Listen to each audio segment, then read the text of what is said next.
introdução?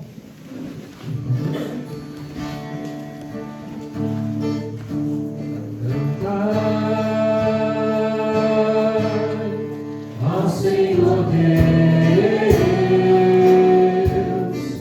um canto novo, porque Ele fez novinho.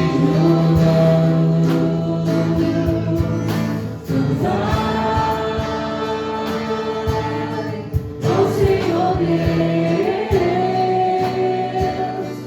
um canto novo, porque Ele fez novinho. Oferecido uma vez por todas para tirar os pecados, aparecerá uma segunda vez para salvar aqueles que o esperam. Amados irmãos e irmãs, a liturgia de hoje, a primeira leitura, ela fala justamente sobre o sacrifício de Cristo. O sacrifício de Cristo na cruz, ele foi de uma vez por todas oferecido pelos nossos pecados. Então, uma vez oferecido, não há necessidade mais de Jesus vir e se sacrificar novamente pelos nossos pecados. Diferente de antigamente, do antes de nosso Senhor Jesus Cristo, no Antigo Testamento, nós vamos ver que os sacerdotes, eles sempre ofereciam sacrifícios por si e pelo povo, pelos pecados do povo. Então o povo passava por uma contínua purificação. Diante de seus pecados, eles precisavam ir e oferecer certos animais em sacrifício para a compensação dos seus pecados. Mas Cristo, quando ele se oferece na cruz, é de uma vez por todas, por todos os pecados. Mas aí você pode perguntar, mas padre, então por que na missa a gente fala que é um sacrifício? Por que a gente revive o sacrifício de Cristo na Eucaristia? Não é pelos nossos pecados? Sim, exatamente pelos nossos pecados. Mas, acima de tudo e antes de tudo, nós atualizamos, mas não no sentido de atualizar como se fosse uma nova versão, seja do celular, seja de algum aplicativo que nós usamos. Não é nesse sentido, não é uma nova versão. É a atualização no sentido nós vivenciamos o mesmo sacrifício de Cristo na cruz, através da Eucaristia.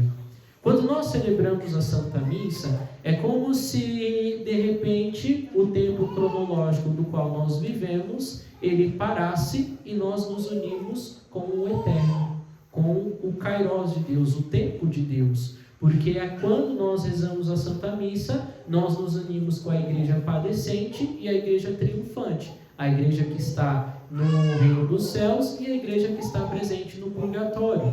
E assim nos unimos em comunhão, ou comunhão, como nós sempre dizemos, oferecendo o mesmo sacrifício de Cristo na cruz de uma vez por todas. É este o sacrifício que nós vivenciamos. Nós trazemos para a nossa realidade aquele mesmo sacrifício que foi vivido por Cristo lá, no passado, como nós sempre ouvimos, principalmente na Semana Santa, na Sexta-feira Santa, no Evangelho da narrativa da Paixão de Nosso Senhor. Vivenciando isso, é importante nós entendermos que quando Cristo ele se oferece uma vez por todas, e ele diz que ele vai voltar quando chegar o tempo previsto, isso significa que ele voltará, de modo que, uma vez um professor de teologia disse para nós na faculdade, e acredito que possa ser realmente desta forma. Às vezes nós escutamos nas TVs, nas redes sociais, em tantos outros lugares, que o mundo está acabando, que as catástrofes naturais estavam previstas na Sagrada Escritura, no livro do Apocalipse, que tudo que está lá é que está acontecendo, porque é o fim do mundo. Bom, se eu pego a Sagrada Escritura, vou ler do Gênesis ao Apocalipse, e se eu pegar a história da criação do mundo cientificamente, eu vou entender que catástrofe natural sempre existiu. Sim ou não? Sim. Se a gente olhar, sempre existiu erupção de vulcão, sempre existiu maremoto, sempre existiu tufão, sempre existiu, enfim, tantas outras coisas. E alguns estudiosos até dizem, que antigamente todo o corpo terrestre do planeta ele era um só, chamado tal da Pangeia. E aí, devido a esses movimentos das placas tectônicas, é onde foi se separando e formando cada continente, cada lugar. E da mesma forma, que ao mesmo tempo o planeta também vai se movimentando. Mas isso de um modo que, quando nós paramos para analisar, o que o ser humano está fazendo é simplesmente acelerando as catástrofes naturais, com o desmatamento, com tantas outras, com a falta de cuidado da natureza. Isso tudo vai fazendo com que a gente vá acelerando esse processo de catástrofes e piorando, né? Como a gente vai vendo aí os cientistas falando. Mas por que eu estou falando justamente isso? Porque às vezes a gente acha que quando Cristo voltar, vai estar justamente o mundo nesse caos total. Mas o meu professor de teologia, ele dizia, gente, Cristo nos ensinou como devemos agir, como devemos amar, como devemos cuidar do ser humano e principalmente da criação de Deus, que é o planeta. E ele dizia, eu acredito que a segunda vinda de Cristo, a primeira de todas, acontecerá quando nós morrermos. Quando nós partirmos deste mundo, Cristo vem ao nosso encontro para nos acolher, para nos julgar, e assim, se nós vamos para o inferno, se vamos para o reino dos céus, se vamos para o purgatório, enfim, para onde cada um vai. Essa é a primeira vinda, a vinda particular, a primeira e a segunda vinda de Cristo, que é a particular na nossa história. Mas na humanidade, quando será que Cristo realmente vem? E o meu professor concluía, ele dizia assim, que provavelmente Cristo voltará quando realmente já não tiver mais fome, quando não tiver mais guerra, quando não tiver mais diferenças no seu povo, quando realmente o amor de Deus estiver estabelecido em toda a humanidade. Porque aí sim faz sentido de Cristo voltar. Porque Cristo, ele verá que o seu reino já está sendo estabelecido neste mundo. Aí ele pode vir para julgar os vivos e os mortos.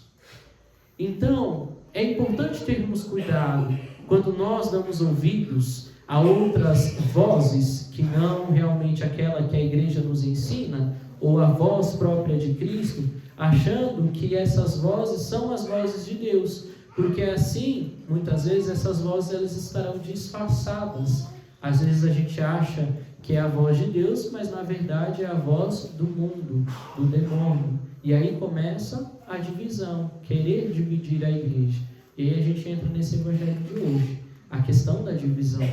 Uma comunidade que não é unida, uma comunidade que não está fundamentada na palavra de Cristo, ela realmente vai ser dividida. Ela não haverá união.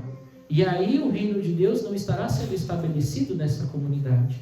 Mas como nós podemos fazer realmente para estabelecer este reino de Cristo em nosso meio? A partir do momento que nós nos damos as mãos, não no sentido literal da palavra, mas no sentido de que sabemos que nós somos pecadores, que nós somos falhos, que nós todos estamos caminhando para um objetivo que é a busca do reino dos céus. E aí nós devemos fazer o quê? Diminuir a fofoca, diminuir as palavras, as invejas, né? E buscar cada vez mais uma mudança de vida, uma mudança de encontro, uma mudança de santidade, um desejo de santidade por Deus, uma escolha por Deus. Não é um processo fácil, é um processo difícil, porque a conversão ela exige de nós, ela exige que nós nos doemos, que nós oferecemos, e aí é que está a diferença do sacrifício de Cristo, do qual nós ouvimos na primeira leitura, para o nosso sacrifício. Nós precisamos muitas vezes nos sacrificar. Na Santa Missa nós celebramos um único e mesmo sacrifício, que é o de Cristo na cruz. Mas no nosso processo de conversão, Deus nos convida a muitas vezes nos sacrificarmos. De que forma? Sabendo que nós precisamos oferecer aquilo que mais tem nos afastado de Deus. Sejam pessoas que muitas vezes não nos levam para Deus, muitas vezes pessoas que dizem que são os nossos amigos ou que querem o nosso bem, que nos amam, mas muitas vezes tiram a nossa paz, tiram o nosso conforto, muitas vezes querem nos levar para um outro caminho, que não na vontade de Deus, não o caminho de santidade. Ao mesmo tempo, além de pessoas, mas vícios como alimento, como bebidas, como, enfim, diversos outros vícios, drogas no geral. E aí drogas a gente pode usar como narcóticos, como medicamentos, né? Quem não conhece aquela pessoa que é um pouco hipocondríaca, né? Não pode ver uma farmácia e já fala assim, eu preciso passar ali na farmácia, né? Pelo menos eu tenho uns amigos que é assim. Viu uma farmácia, eu preciso entrar ali na farmácia, mas você vai comprar alguma coisa? Não sei, eu vou lá dar uma olhada. Quando vai ver, sai com a sacola cheia de remédio. Fala assim, gente, para que tudo isso? Qual a necessidade? Né? Mas há esses determinados vícios. Tem aquelas pessoas que são viciadas. Qualquer coisinha que acontece, se está feliz, eu preciso comprar uma roupa. Se está triste, eu preciso comprar uma roupa. Eu preciso... Aí vem aquela famosa frase, me mimei. Não estava bem, decidi me dar um presente, me mimei. E aí é que está a grande questão, porque a gente vai se tornando dependente, a gente vai se tornando vicioso, a gente vai buscando nas coisas fora aquilo que Deus pede para a gente buscar dentro de si. A graça de Deus, ela está dentro de nós, sabe por quê? Se eu perguntar aqui, quem é batizado, levanta a mão. Todos nós somos batizados. Por isso que a graça de Deus está dentro de nós. Porque no nosso batismo nós recebemos o Espírito Santo de Deus. E é este Espírito que faz com que nós, quem participou da missa ontem, vai lembrar da segunda leitura. É o Espírito Santo que faz de nós nos tornarmos parte deste corpo místico de Cristo. Por isso que o padre dizia, nós precisamos dar as mãos, não no sentido literal, mas é nos ajudar na caminhada, porque nós somos parte de um mesmo corpo. Nós fazemos parte de um mesmo corpo. Cada um com o seu dom específico, cada um com o seu chamado específico. Mas se nós não olharmos justamente para a cruz de Cristo, para este Cristo que nos chama, e não deixarmos com que Ele seja o nosso condutor, nós vamos ser aqueles que causam divisão no meio da comunidade. Nós seremos aquela unha encravada, sabe? Quem aqui já teve unha encravada, levanta a mão. Eu pelo menos já tive algumas. Dói, não dói? Incomoda, não incomoda? Imagine que quando você não está na vontade de Deus, você pode ser essa unha encravada. Pode ser aquele membro que pode até estar quebrado, mas se toda a comunidade está unida, o que o corpo faz? O que o corpo começa a fazer? Ele começa a produzir anticorpos para fazer com que aquela parte seja recuperada, seja reintegrada na comunidade. Assim nós precisamos agir. Não ser um sinal de diferença, ou sermos sinais, desculpa pelo termo que eu vou usar, mas sermos Satanás na vida dos nossos irmãos. O Senhor nos chama a sermos irmãos no sentido de unidade, de fazer parte, de fazermos parte do mesmo sacrifício, do mesmo corpo de Cristo, para que através do nosso sacrifício, e aqui nós podemos dizer, sacrifício, a diferença do sacrifício de Cristo na cruz, o sacrifício da Santa Missa para o nosso sacrifício, é que para que possamos melhorar cada vez mais, se nós quebramos uma parte do corpo, às vezes a gente precisa fazer o quê? Uma fisioterapia, sim ou não? Sim. Precisa fazer exercício para recuperar o movimento. Todo o corpo se esforça para que aquele exercício possa fazer com que aquela parte volte ao seu corpo, volte ao seu estado. Muitas vezes pode ser que não volte ao normal, porque há uma sequela, há um fragmento, mas todo o resto do corpo vai lembrar que ela é capaz dela ser melhor cada dia, mas ela precisa acreditar nela mesma. Às vezes nós precisamos, irmãos, mesmo que a gente às vezes não acredite em nós, ajudar os nossos irmãos a acreditar em si mesmos. Mesmo que isso seja difícil, mesmo que isso custe para nós. Porque assim, não é que nós estamos revelando a força do irmão, a gente está mostrando que a gente também está tentando acreditar em nós mesmos. Quando mais ninguém consegue acreditar em nós, nem mesmo a gente. É Cristo que vai fazer esta cabeça, que se ofereceu uma vez por todas, é que vai mandar um comando para todo o corpo. Vamos ajudar. Vamos ajudar esse braço quebrado. Vamos ajudar esta perna quebrada. Vamos ajudar aquele bendito daquele dedinho que insiste em ficar batendo na quina dos móveis na casa. Vamos ajudá-lo. Porque o corpo de Cristo, ele significa a união. E como eu dizia, a comum união. A comunhão.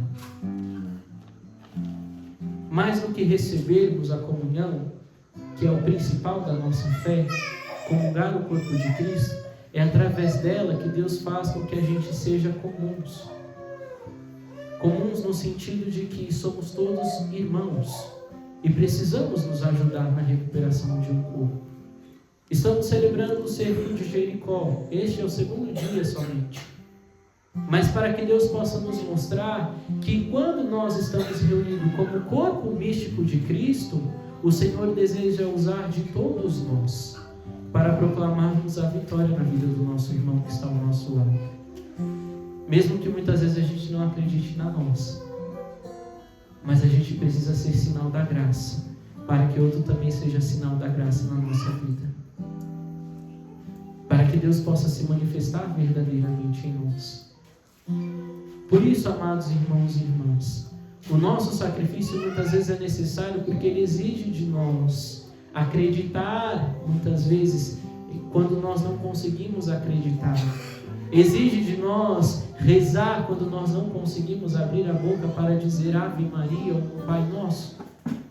O nosso sacrifício exige porque muitas vezes a gente vai ter que fechar a boca ou segurar os dedos para não ficar um dia inteiro na tela do celular digitando. E olha que cuidado, senão dá tendinite. E aí você vai ter que fazer uma fisioterapia de verdade, né, para poder recuperar fortalecimento ali, né?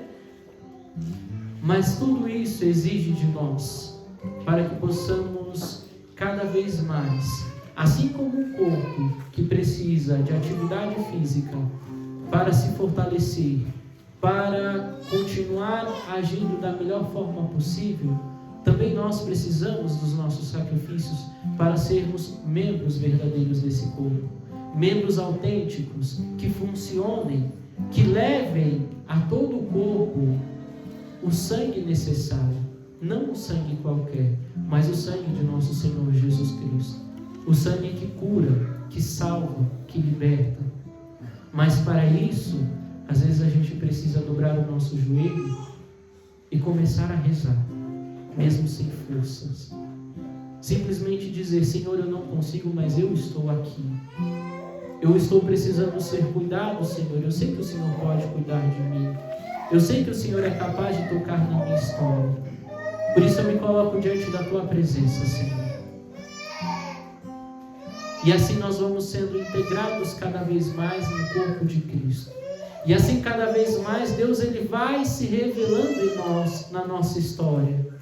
E cada vez mais Deus vai derramando cura, libertação, derramando dons, derramando carismas, para que nós também possamos ser sinais de amor e misericórdia na vida dos nossos irmãos. E não sermos sinais de diferença. E não sermos divisão na vida dos nossos. E assim, quando nós vamos vendo Deus agindo na vida do nosso irmão, a partir daquilo que dizemos, parece que a gente vai começando a acreditar em nós mesmos. Porque a gente vê, nossa, realmente Deus está me usando. Nossa, realmente Deus está olhando para mim. Quantas vezes não aconteceu? Às vezes a gente diz uma palavra para o irmão que a gente nem esperava. E a pessoa depois vira e fala assim: nossa, irmão, obrigado por aquela palavra. Você não sabe como eu estava precisando. Você não sabe como eu estava precisando daquele abraço. E você pensando assim muitas vezes: nossa, quem estava precisando de um abraço era eu. Mas se Deus me usou, louvado seja Deus por isso. Mas isso é para mostrar que quando Deus te usa, Deus está cuidando de você. Deus ele está agindo em você. O que nós precisamos fazer é simplesmente mudar o nosso olhar sobre nós, sobre a nossa história, sobre o nosso papel como um corpo místico de Cristo, sobre o nosso papel de cristãos autênticos e verdadeiros. Quero te convidar neste momento, fica de pé.